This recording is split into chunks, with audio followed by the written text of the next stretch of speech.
iman rohani kita, tapi lewat kesempurnaan yang nanti akan kita terima dalam kehidupan kita, maka kita akan bisa berjumpa dengan Tuhan di waktu nanti Dia datang kedua kali. Kita akan bertemu di dalam kasih-Nya yang sempurna itu. Baik saudaraku yang dikasihi Tuhan, pada saat siang kita ingin kembali membuka hati kita untuk menerima kebenaran firman Tuhan. Sebab kita datang di gereja bukan untuk hanya berformalitas, tetapi kita mau datang di gereja untuk mendengarkan suara Tuhan atau firman Tuhan. Amin. Jangan datang di gereja tanpa merenungkan firman. Bagusan kita tidur di rumah, nyenyak, nonton TV. Kalau kita datang di rumah Tuhan tetapi tidak mendapatkan sesuatu apa-apa dari Tuhan. Sebab di dalam gereja inilah kita menemukan bagaimana Tuhan menyatakan pribadinya dalam hidup saya dan hidup saudara untuk menjadi teladan bagi kita sekalian. Amin. Maka dalam gereja itu harus firman yang diutamakan, bukan yang lain, saudaraku yang dikasihi Tuhan. Gereja bukan hanya sebatas perhimpunan. Gereja itu bukan hanya sebatas tempat beribadah, memuji Tuhan, tetapi kita harus membuat gereja itu menjadi tempat kita menerima sesuatu yang berindah dari Tuhan, yaitu kebenaran firman-Nya. Amin. Amin ya. Puji Tuhan ya. Jadi datang ke gereja jangan pulang dengan kosong. Tadi kita sudah banyak memberi puji-pujian kepada Tuhan. Sekarang Tuhan mau memberi. Kalau kita memang menjadi manusia yang betul-betul adil, kita harus juga bisa memberi dan kita juga bisa harus menerima. Puji Tuhan ya. Maka kita harus seimbangkan firman dan pujian, supaya Tuhan juga jangan marah dalam kehidupan kita. Saya akan membawa firman Tuhan pada saat siang hari ini kepada kita yang tertulis dalam surat Galatia pasal yang ketiga dalam ayat yang ke-7. Dalam surat Galatia pasal yang ketiga dalam ayat yang ke-7, nanti kita sama-sama akan berkonsentrasi, berfokus kepada ayat ini supaya nanti kita menangkap apa maksud dari firman Tuhan yang akan kita terima. Saya sebenarnya bukan hanya mengisi pengetahuan saudara, tetapi firman Allah mengatakan muliakan, lakukan dengan akal budi. Dulu bangsa Israel memuliakan Tuhan hanya segenap hati dan segenap jiwa. Itu bangsa Israel. Tetapi kita bangsa kafir, Tuhan mengatakan supaya kita memuliakan Tuhan dengan segenap hati dan segenap jiwa dan juga akal budi kita. Jadi bagaimana cara kita memuliakan Tuhan dengan akal budi kita? Perhatikan baik-baik. Kita harus memahami, mengerti akan firman. Jangan kita dengar firman tetapi kita tidak mengerti, oleh karena kita abaikan firman itu. Maka itu namanya bukan memuliakan Tuhan dengan akal budi kita. Tetapi seseorang kehidupan anak Tuhan yang memuliakan Allahnya dengan akal budinya, dia harus belajar bergumul, berdoa pada Tuhan supaya Tuhan memberikan hikmat, akal budi, kebijaksanaan untuk mengerti dan memahami kebenaran firman itu sendiri. Jadi orang yang tidak memahami firman Allah tak pernah dapat berbuat kebenaran firman. Mengapa kita tidak melakukan firman? Orang mengatakan aku tidak tahu. Atau sebaliknya orang mengetahui tetapi tidak melakukan. Itu namanya keras hati. Maka kita belajar saat siang ini berfokus kepada firman Tuhan. Amin. Cuma 2 jam kita beribadah, lebih kurang 1 jam firman. Mari kita berfokus. Kita sudah lewati beberapa hari, mulai dari Senin, Selasa, Rabu ada ibadah, Kamis, Jumat ada ibadah, Sabtu masuk kembali Minggu. Sebenarnya kalau kita hitung-hitung ya, waktu kita ini terlalu banyak kita berikan kepada kebutuhan jasmani kita. Kalau kebutuhan rohani kita hari ini kita mau isi dengan waktu yang sangat minim, waktu yang sangat begitu sedikit ini, apa salahnya kita berfokus akan firman itu? Amin. Saya selalu mengatakan supaya kita jangan menjadi orang yang serakah pada Tuhan. Tuhan mau kita dibentuk sesuai dengan maksud dan tujuan Allah. Apa yang tertulis dalam kitab Galatia pasal 3 ayat 7, baik, perhatikan baik. Puji Tuhan. Ya. Jadi kamu lihat ya, bahwa mereka yang hidup dari iman, ya, mereka itulah anak-anak Abraham. Mereka yang hidup dari iman, mereka itulah anak-anak Abraham. Iman. Jadi kita bisa menarik kesimpulan, saudaraku yang dikasih Tuhan. Siapakah anak-anak Abraham? Apakah Israel secara jasmani? Ya. Karena memang kalau kita melihat dari keturunan silsilah, Israel secara jasmani adalah keturunan Abraham. Tetapi pernah kita mendengarkan pernyataan dari Tuhan Yesus Kristus di waktu firman Allah, di waktu bangsa Israel terlalu berdialog dengan Dia, Yesus berkata, jangan kamu menyangka bahwa Allah itu tidak mampu membuat dari batu-batu ini menjadi anak-anak Abraham. Batu-batu yang dimaksud itu di luar orang Israel secara jasmani. Nah, saya dikuatkan, kita kembali dikuatkan oleh firman. Apa yang dikatakan oleh Rasul Paulus, jadi kamu lihat bahwa mereka yang hidup dari iman, mereka itu adalah anak Abraham, anak-anak Abraham. Kalau saya bisa bertanya kepada kita pada saat siang hari ini, apakah ada iman dalam hati saudara? Apa kita memiliki iman? Siapa yang memiliki iman? Coba kita tunjukkan.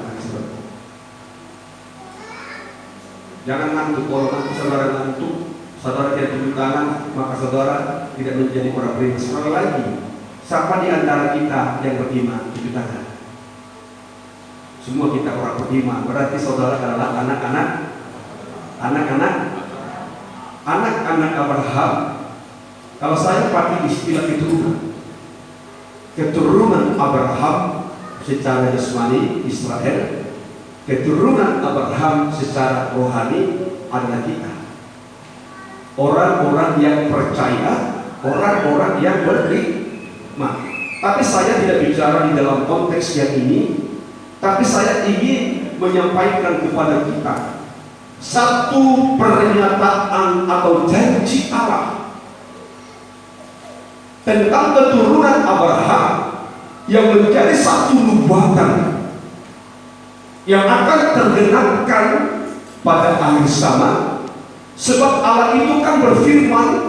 Di saat Allah berfirman, tidak ada sesuatu firman-Nya yang sia-sia. Itu harus kita klaim dalam firman kita seluruh yang dikasih Tuhan. Sekali lagi saya katakan, setiap perkataan Allah itu tidak ada yang sia-sia, tetapi semua firman Allah, semua janji-janji Allah itu akan berguna dan bermanfaat. Tidak ada yang sia-sia. Maka kalau saya bicara tentang anak-anak Abraham, saya bicara tentang keturunan Abraham. Jauh sebelumnya nanti kita akan melihat apa yang akan terjadi di dalam anak-anak Abraham ini. Saya ingin mengajak kita pada saat siang hari ini, apa yang dikatakan oleh Allah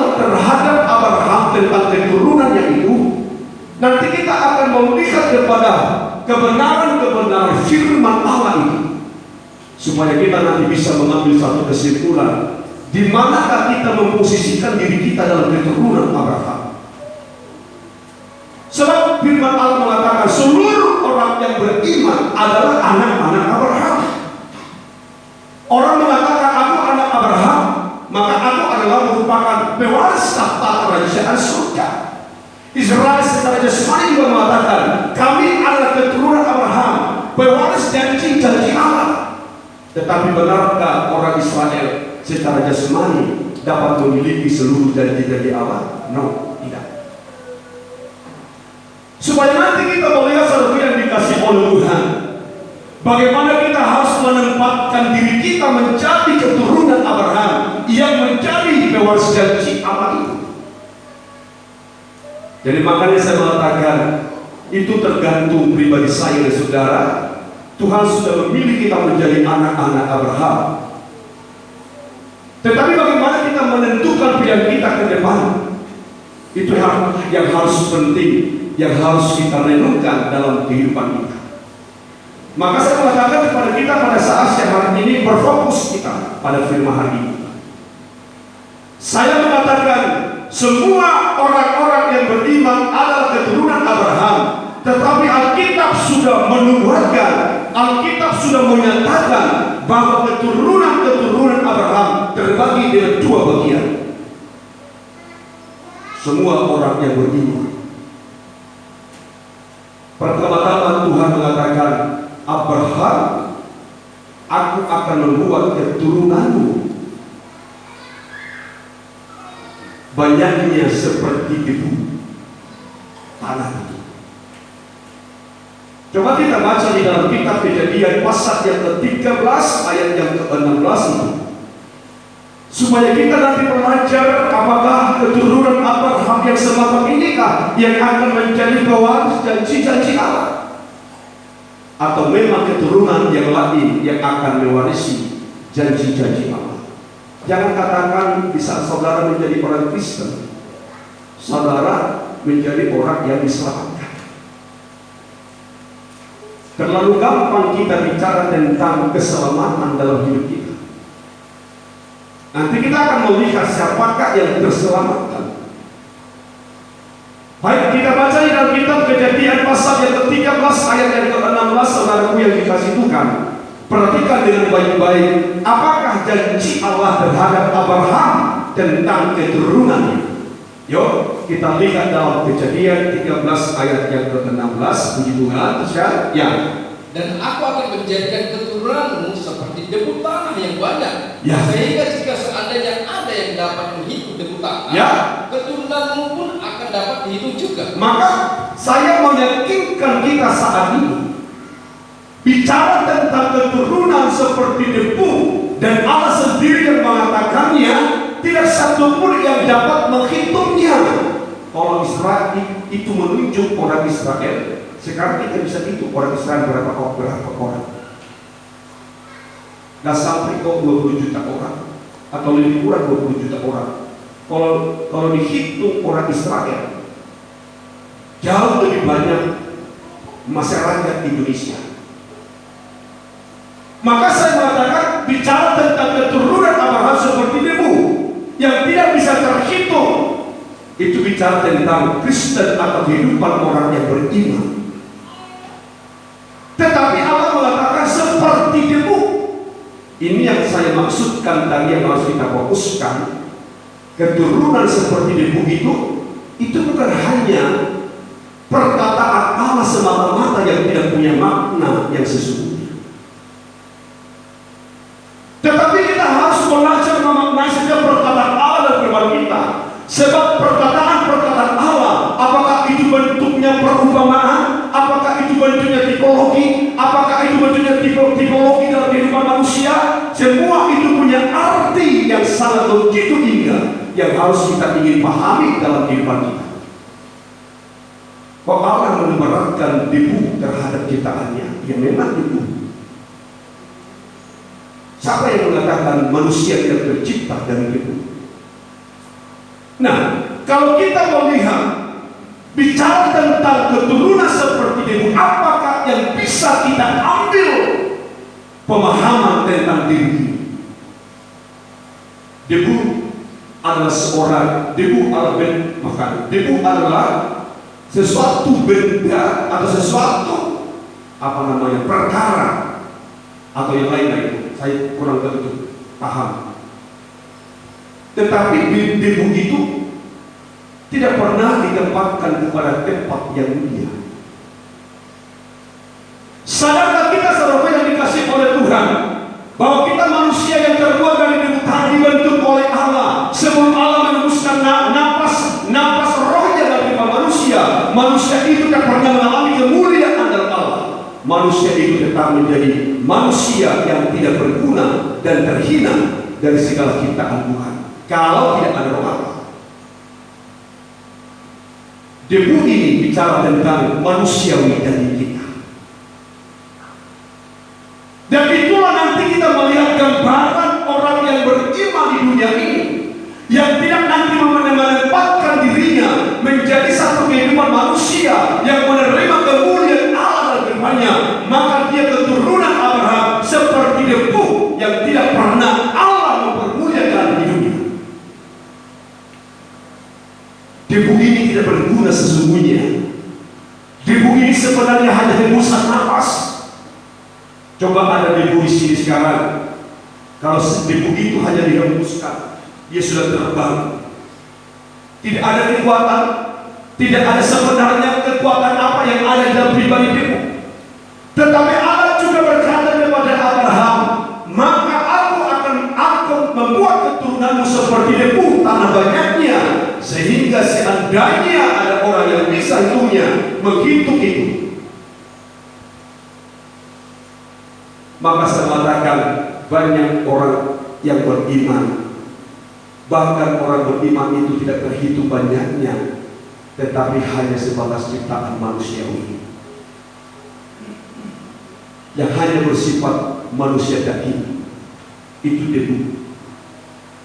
Seandainya tidak ada roh Allah yang dihembuskan kepada debu yang dibentuk Allah untuk menjadi manusia. Dalam pengkhotbah itu jelas dikatakan oleh Amsal Sulaiman, manusia itu senasib dengan binatang, sebab binatang juga dibentuk oleh Allah, dibuat oleh Allah, terbuat dari debu. Tetapi Allah tidak pernah menghembuskan nafas kemuliaan di dalam tubuh binatang. Maka binatang itu tetap menjadi ciptaan Allah yang tetap hina, bukan pernah mulia. Tapi Amsal mengatakan manusia itu tidak ada bedanya dengan binatang kalau manusia itu tidak dihembusi dengan roh Allah yang hidup. Saya mau ajak kita kepada pernyataan firman Allah pada saat siang hari ini, supaya kita menyadari bahwa kita manusia dari awalnya dibentuk dan diciptakan Allah memang betul-betul dari debu tanah. Kejadian pasal 2 ayat yang ke-7, saudaraku yang dikasih Tuhan. Ya, kita melihat dalam kitab Kejadian pasal 2 ayat yang ke-7. Jadi kalau kita nanti tidak memiliki kehidupan yang hidup di dalam roh Allah, maka kita hanya sebatas ciptaan debu atau keturunan Abraham yang hanya seperti debu tanah. Ya, mari kita lihat saudaraku dalam kitab Kejadian 2 ayat 7. Ketika itu, puji Tuhan, ya. Ketika itulah Tuhan Allah membentuk manusia itu dari debu tanah dan menghembuskan napas hidup ke dalam hidupnya. Ya. Demikianlah manusia itu menjadi makhluk yang hidup. Ketika itu Allah membentuk manusia terbuat dari debu tanah itu. Seandainya Allah tidak menghembuskan napas hidup ke dalam hidup manusia itu, maka manusia itu tetap akan menjadi debu tanah. Tapi Alkitab tidak pernah menuliskan Allah menghembuskan napas kepada binatang. Itu perbedaan yang sangat begitu luar biasa. Entah bagaimana Allah menghidupkan binatang itu, tapi Allah tidak mencatat di dalam Alkitab. Allah tidak menghembuskan nafas kepada hidup binatang sehingga binatang itu menjadi hidup. Tapi manusia dikatakan oleh Allah menghembuskan nafasnya kepada hidup manusia, maka adalah kehidupan di dalam hidup manusia. Kehidupan yang dimaksud oleh Allah dalam hidup manusia itu kehidupan Allah. Amin. Amin. Bukan kehidupan yang lain. Tetapi di saat manusia itu hidup di dalam dosa, saudaraku yang dikasihi Tuhan, maka manusia itu di mata Allah akan menjadi dekat ciptaannya hanya terbuat dari debu tanah.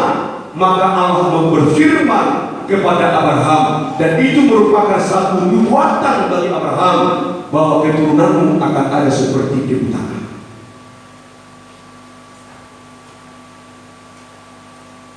Kita tidak mau menjadi debu tanah. Saya tidak mau hanya sebatas ciptaan Allah yang hanya debu tanah. Tadi saya katakan debu tanah itu menunjuk kepada manusia, daging kita yang tidak ada disirami oleh kebenaran Roh Allah. Maka itulah keturunan Allah yang akan dibinasakan oleh Tuhan.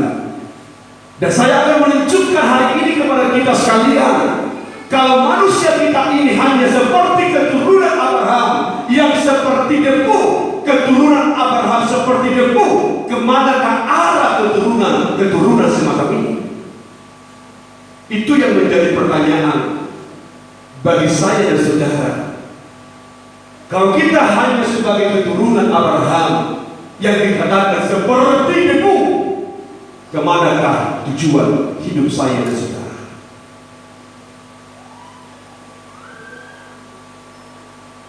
Kemana tujuan hidup keturunan semacam ini diarahkan oleh Tuhan? Atau menjadi satu kehidupan, kemanakah orang yang semacam ini di saat mereka tidak mengubah kehidupannya menjadi keturunan ilahi? Tuhan telah menetapkan keturunan Abraham yang seperti debu tanah ini banyaknya. Satu, hanya untuk masuk di dalam pembakaran api untuk selama-lamanya. Tidak ada yang lain, saudaraku. Supaya kita menyadari kalau kita menjadi orang Kristen keturunan Abraham ini, tetapi hanya bersifat debu, bersifat tanah, bersifat manusia daging, yang tak pernah mengalami pembaharuan dalam kehidupan kita, maka saudara akan hanya ditetapkan dibakar untuk selama-lamanya. Kita lihat di dalam Injil Lukas pasal 3, dalam ayat yang ke-17, saudaraku yang dikasihi Tuhan. Dalam Injil Lukas pasal 3 ayat yang ke-17, kalau kita melihat satu pernyataan dari Yesus Kristus yang sangat menarik perhatian saya dan saudara, sebagai keturunan Abraham, kita percaya kita adalah keturunan Abraham. Amin. Amin. Saya tidak tahu kalau saudara tidak percaya keturunan Abraham, keturunan siapakah saudara? Tapi saya sangat begitu diyakinkan oleh Tuhan bahwa saya dan saudara ini adalah keturunan Abraham. Kita baca di dalam Injil Lukas pasal 3 ayat yang ke-17. Saudaraku yang dikasihi Tuhan, sekali, ya. Alat berapi sudah di tangannya, ya, membersihkan tempat pengirikannya. Perhatikan ini dengan baik-baik, sebab apa yang dikatakan firman Tuhan dalam Injil Lukas pasal 3, Tuhan kembali pakai perumpamaan. Tetapi kita harus meyakinkan, walaupun perkataan ini dipakai oleh Yesus sebagai perumpamaan, tetapi tujuannya adalah manusia, keturunan Abraham itu. Alat penampi sudah di tangannya untuk membersihkan tempat pengirikannya, perhatikan katanya, itu Allah menunjukkan pribadi Yesus. Hurufnya huruf besar. Perhatikan dengan baik. Membersihkan tempat pengirikannya. Teruskan. Ya, dan untuk puji Tuhan, teruskannya. Dan untuk mengumpulkan gandumnya ke Ya. dalam lumbungnya. Ya, teruskan. Tetapi debu jerami itu akan dibakarnya. Tetapi debu jerami itu akan dibakarnya dalam api yang tidak terpadamkan. Maka saya mengatakan, setiap kehidupan manusia yang bersifat debu selalu arahnya akan kepada pembakaran api untuk selama-lamanya. Dan Yesus sendiri yang menyampaikan dalam Injil Lukas pasal yang ketiga, Yesus akan menampik kehidupan manusia, apakah dia gandum, apakah dia jerami. Tetapi arah daripada debu jerami itu, dikatakan Tuhan, akan dibakarnya dalam api yang tidak terpadamkan. Alkitab mencatat, api yang tidak terpadamkan itu adalah neraka untuk selama-lamanya. Dan neraka untuk selama-lamanya itu diperuntukkan kepada manusia yang hidup dalam kedagingan, manusia yang hidup dalam duniawi, manusia yang tak pernah mengalami pembaharuan dalam kehidupannya. Itulah orang-orang yang diperuntukkan untuk menjadi pewaris-pewaris neraka yang kekal. Arahnya ke sana. Maka kalau kita tidak mengubah hidup kita menjadi keturunan Abraham yang ilahi, tetapi kita mempertahankan kehidupan kita bagaikan keturunan Abraham seperti debu tanah, maka kita harus masuk di dalam api neraka untuk selama-lamanya. Sebab Allah telah menetapkan orang-orang yang semacam itu menjadi penduduk-penduduk dari api neraka yang kekal itu. Maka kita belajar dari saudaraku, jangan menjadi Kristen yang formalitas. Kita harus belajar jangan menjadi orang yang beriman, tetapi iman yang mati, bukan iman yang hidup, bukan iman yang berbuat. Tetapi kita harus belajar menjadi orang yang beriman, tetapi yang mengalami pembaharuan. Orang yang beriman, tetapi orang yang beriman yang menerima janji kekekalan dari Allah. Jangan pertahankan hidupmu menjadi sifat debu tanah. Sebab sifat debu tanah itu tidak akan pernah dipermuliakan oleh Allah. Dia selalu menjadi orang yang terhina selamanya. Debu itu kan selalu ada kaki menempel di dinding, seakan-akan dia tidak berguna.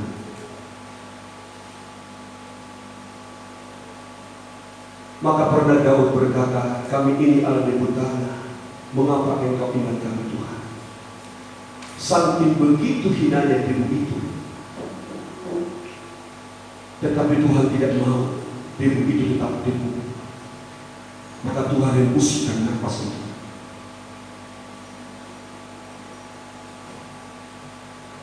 Kita sudah mendapatkan hembusan nafas Allah,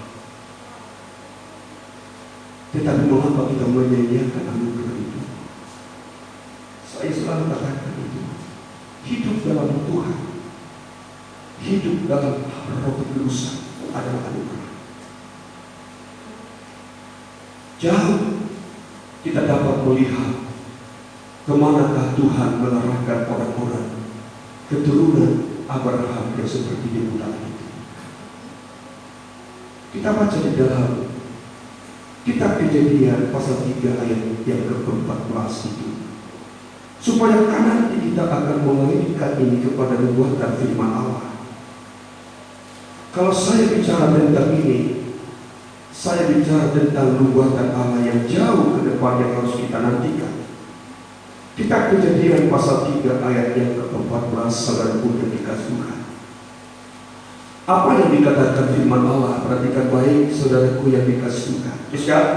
Lalu berfirmanlah Tuhan Allah kepada ular itu. Lalu berfirmanlah Tuhan Allah kepada ular itu. Teruskan.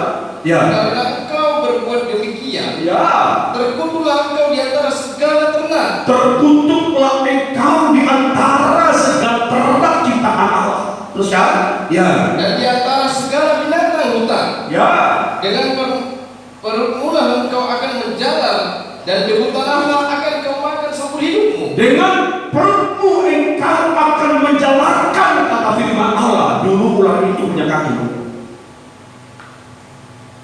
Jangan salah. Sebelum ular itu dikutuk oleh Allah, ular itu punya kaki. Tapi setelah ular itu dikutuk oleh Allah, maka kakinya tidak ada lagi. Penyelidikan yang pernah saya baca dalam satu artikel, dicelidiki, setiap ular itu katanya di situ ada satu bentuk organ yang memang itu kaki. Tetapi kita melihat saudara apa yang dikatakan oleh Allah. Oleh karena kamu melakukan perbuatan yang jahat, maka aku mengutuk engkau. Maka mulai saat ini perutmu lah yang engkau jalankan untuk mencari makananmu. Dan di sini yang paling kita perlu perhatikan, dan makananmu dikatakan oleh Allah adalah di tanah. Mungkin kita berpikir hanya secara jasmani tentang perkataan Allah, makananmu adalah mencari di tanah. Tetapi kita tidak berpikir pada firman nubuatan. Maka tadi saya mengatakan, saya akan mengalihkan ini kepada firman nubuatan. Sebab Allah berkata bukan hanya berkata sebatas hanya secara tulisan atau huruf.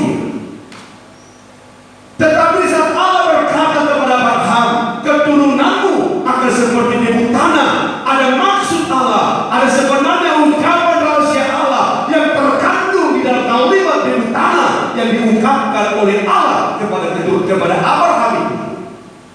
Kita lihat di dalam perkataan Allah di dalam kitab Kejadian, ular itu dikatakan akan makanannya akan menjadi debu tanah. Nah, kalau kita ambil di dalam nubuatannya selalu yang dikasih oleh Tuhan, bukankah ular yang dikatakan Allah yang tertulis dalam kitab Kejadian itu ada dalam kitab Wahyu?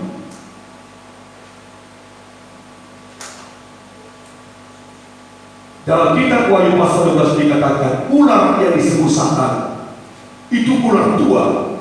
Itulah dia yang dimaksudkan oleh Allah, yang pernah Allah berbicara kepada dia, engkau telah kena kutuk, oleh karena itu perutmu lah yang engkau jalankan untuk mencari makananmu, dan mulai hari ini debu tanah yang menjadi makananmu. Tuhan buka kembali dalam penglihatan Rasul Yohanes di Patmos bahwa ular yang dimaksudkan itu adalah ular tua, Satan namanya. Siapa yang menjadi mangsanya adalah kehidupan manusia, ciptaan Allah.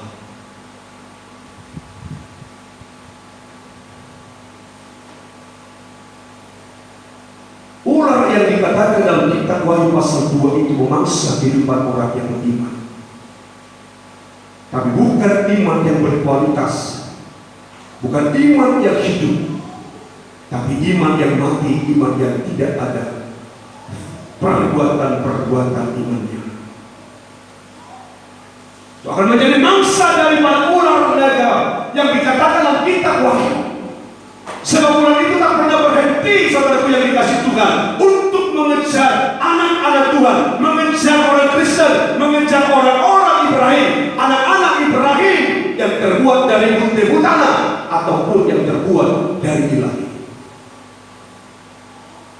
Supaya kita menyadari, supaya kita memahami ini, saudaraku. Maka kalau kita melihat hari-hari ini dan kita tidak bisa heran, mengapa sekarang kita melihat terlalu banyak kehidupan orang beriman ini digerogoti oleh setan. Kalau kita mengungkap sekarang ini kejadian yang baru ini sudah Kristen. Sabu itu siapa? Kristen kan? Kristen kan?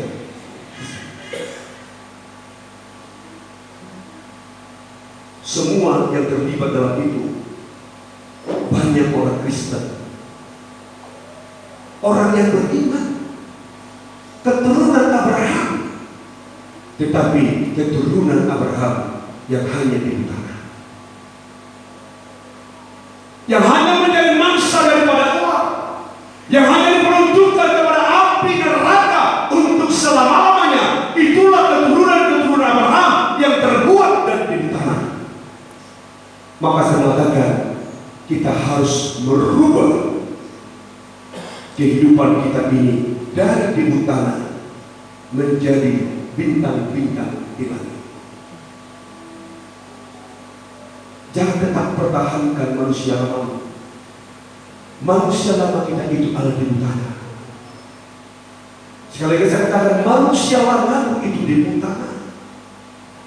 Manusia lama saudara itu di utara, saudara yang dikasih Tuhan, yang tidak akan pernah membawa kehidupanmu mendapatkan pemeliharaan dari Tuhan, yang tidak pernah menerima kemuliaan dari Tuhan. Kalau kita mempertahankan sifat di utara dalam kehidupan kita, maka Tuhan tak pernah mempermuliakan kita.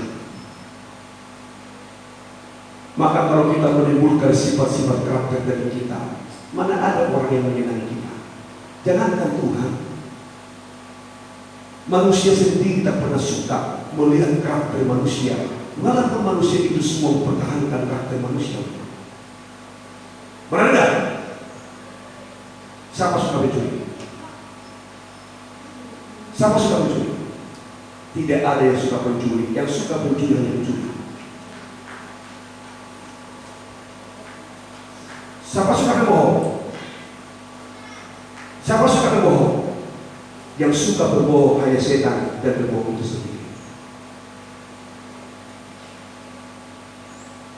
Maka sifat manusia ini, sifat berbutana kita ini, harus kita rubah, saudaraku yang dikasih Tuhan, supaya kita jangan mencari makanan ular, jangan sampai kita menjadi kehidupan yang hanya untuk dibakar selama-lamanya. Walaupun kita menjadi keturunan Abraham, tetapi keturunan yang seperti debu-debu tanah. Apalah cantiknya debu tanah? Apalah olehnya debu tanah itu? Apakah indahnya debu tanah? Tidak ada indahnya itu.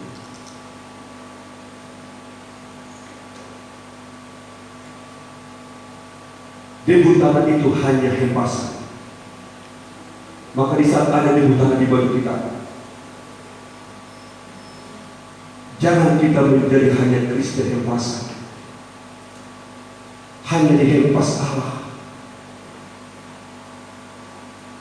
bukan menjadi Kristen yang terpelihara. Maka saya mengatakan kepada jemaat Tuhan di tempat yang kecil ini, walaupun kita sedikit, tetapi tidak termungkin kita menjadi keturunan Abraham seperti bintang-bintang di langit, bukan seperti debu tanah yang hanya dihembuskan, yang hanya dihempaskan oleh Allah. Maka selalu saya katakan, berubah karakter hidup kita, perbaharui sifat tabiat daging kita,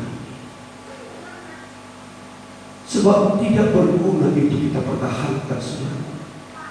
Kalau aku berkata apa gunanya kita mengenal Kristus dalam hidup kita?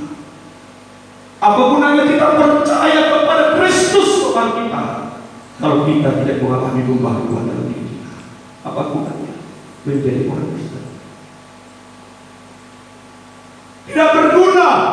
Saya mengatakan kepada kita saat ini, tidak berguna kita menjadi orang beriman, tidak berguna saudara menjadi orang Kristen, tetapi tidak memperbaharui sifat karakter perbuatan kita. Kita hanya Kristen di utara, yang hanya dihempaskan, yang hanya dibinasakan, yang hanya menjadi bangsa yang lemah. Saya tahu kehidupan berdosa, saya tahu manusia jahat, sebab aku adalah dari manusia jahat. Tapi apa guna kita mempertahankan kejahatan itu? Renungkan firman Allah ini, saudaraku. Kita menerima pengajaran yang sangat mulia. Pengajaran ini yang kita yakini membawa kita kepada kesempurnaan. Tetapi terlalu begitu sulit firman itu memperbaharui hati kita. Terlalu sulit kuasa firman itu merubah karakter kehidupan kita.